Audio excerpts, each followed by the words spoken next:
This is probably one of the best articles I've ever seen coming out of globalist news. Canadians' concern over C-19 has waned, and so has their drive to get jabbered up. Poll. This is very new, January 6, 2023. And obviously we know the uptake has slowed down dramatically. And a lot of us have done everything in our powers to warn as many people as possible not to do this in the first place.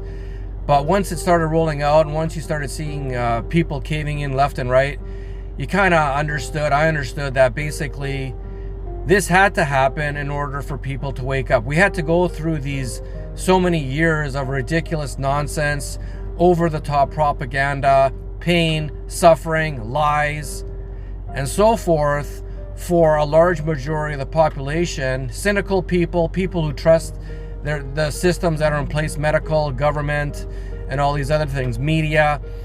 They trusted them, and now, of course, that trust is slowly diminishing. Finally, but it's taken 36 months, 3 years, coming on to 3 years now. March 2023 is coming up in a couple months.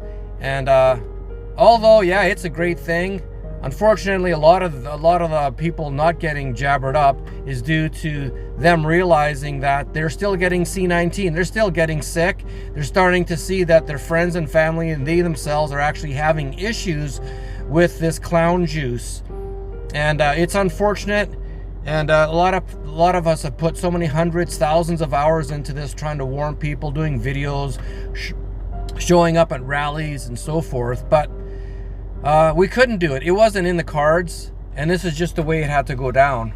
And of course, the worst part about this is people are departing this planet because of what's happened. Something that was predicted years ago now. This has been going on for, like I said, 3 years, and it's just so devastating. Even a friend of mine that I used to hang out with years ago, we became friends because of our daughters in the same class. He ended up getting cancer, stage 4 cancer, and within 5 weeks he was gone. And if you're paying attention, you realize that this clown juice is also responsible for hyper fast cancers. You know, you can see these the videos from Dr. Malthouse, Dr. Hoff, and there's other doctors speaking out regarding these fast-track cancers that are appearing out of nowhere. These cancers that are coming there, and they're not normal cancers. They've never seen these cancers before. And well, what could have happened in the last 3 years that has made the situation where cancers, stage 4 cancers, and these fast cancers are so prevalent in our society? I wonder what it could be. I really wonder what it could be. And also, you've got these calamari clots, is what I like to call them. These stringy things getting pulled out of people. Heart attacks, myocarditis. Those NFL football players. One last week and 2 last week. One died. The other one has major heart issues now. He'll never be able to play again, and so on and so on and so on and so on and so on. And this is just going to keep happening pretty much forever as a result of people trusting the science, these experts, and blah blah blah blah blah blah blah. Well, guess what? After all the dust has settled, no one's going to trust any of these officials ever again. And I mean in media, I mean in in educational systems, I mean in government, I mean in big pharma mafia, and all of these different institutions that were so adamant, you got to get it. And they mandated this stuff, and they made it seem like we were the crazy people for asking questions. Guess what? Surprise, surprise, we weren't fucking crazy, and we knew we weren't crazy. I'm not crazy.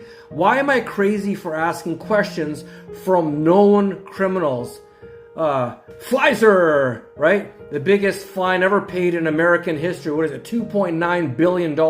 And people trusted their lives with a known criminal company. Wow. Just wow. And after all the dust settles, a lot of people are going to be like, how the fuck did I even fall for this stuff? Well, you let your guard down, and this is what happened. And I feel so bad for all these people, not only the ones who ridiculed me, but the people who just didn't want to do it. I feel bad for all of you guys that got duped. I feel so bad. And I apologize for getting mad at you. Let's point the finger at where it belongs.